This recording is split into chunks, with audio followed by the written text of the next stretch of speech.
There will be muscular fatigue, which will center in your lower back and abdomen from keeping balanced and upright for hours while riding a mule that's negotiating that rugged terrain, jostling you around. And by the time we get a chance to take a break and get off these mules, folks, we're going to be an hour and a half down the trail. 4.5 miles down, we will come to a place called Indian Garden. We'll stop there and get off and stretch. And when we do, when you folks dismount your mules for the first time at Indian Garden today, at that point, some of you will need our assistance to make it to the bench. And when this ride is finally done, when mule riders finally get back up here to the rim and get off their mules for the last time, folks, there will be an audience assembled here to watch you. Word's gotten out. That's the best entertainment from here to Vegas. They will have their video cameras. So Aunt Martha can see the way mule riders limp and hobble into the sunset each afternoon. So plan on smiling.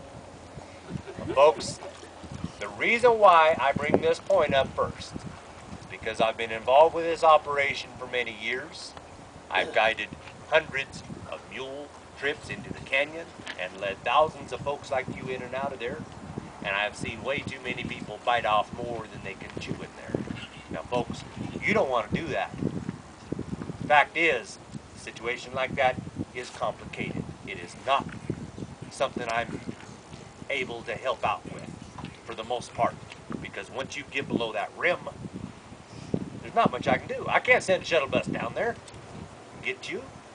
If you get so tired, weary, achy, and sore, and hot, at some point you feel like you can't continue riding a mule any farther down the trail, how far do you think you'll be walking from that point?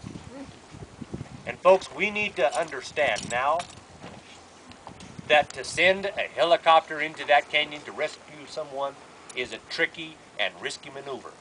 And I will not be sending any helicopters into that canyon to rescue someone simply because they are tired and their hiney is sore.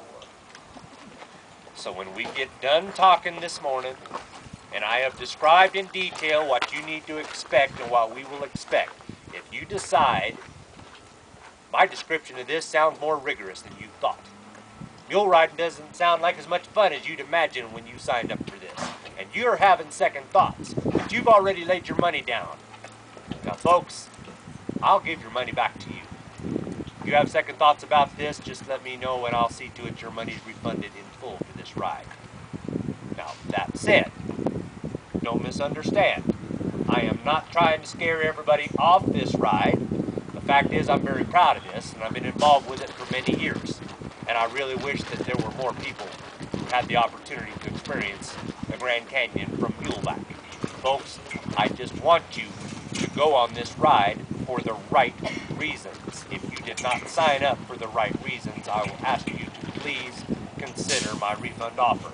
I can sum up the right reasons to go on this ride quickly. First of all, today you'll have a unique and rare opportunity to form a working relationship with a world-famous Grand Canyon mule. Is that not extremely cool? I agree. Fact is, these mules haven't had near the credit they deserve. There ought to be a statue here at the trailhead 40 feet tall made of solid marble that you can see all the way from the north rim to commemorate all the work the mules have done here at the canyon. Because the fact is, had it not been for the mules to do the hard work, that trail would not be there. And neither would Phantom Ranch or any other facilities in the canyon. It took mule power to do all this. Mules move the heavy stuff. Mules do the hard work. Mules to this day keep our trails maintained and open. They move the stuff that's too big for us. The mules pack down all the supplies to Phantom Ranch to this very day. To do this by helicopter would be exorbitantly expensive. Folks, without the mules of the Grand Canyon, you'd have to have climbing gear to get in there. Now, another good reason to ride. When you ride a mule down the trail, your mule is naturally watching the trail. And that means you don't have to. That means you're free to look out at the canyon while you allow your mule to watch the trail, and you, as a rider, are much more likely to glimpse wildlife like bighorn sheep or desert bighorn sheep or California condors from the saddle than you would be from the ground. Now, I think the best reason to go on this ride is when you ride a mule down that trail, folks, you experience the Grand Canyon pretty much the exact same way Theodore Roosevelt did 100 years ago. The Old West, it is not really dead, folks. I will grant you it's kind of hard to see from that golf course down in Scottsdale. But there are remnants of that era. This mule ride is one of them.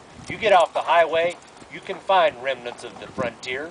This mule ride has been continuously in operation for more than 100 years and has actually changed very little since it started. It is a remnant of Arizona's frontier culture, one of the unique ways that you can experience that.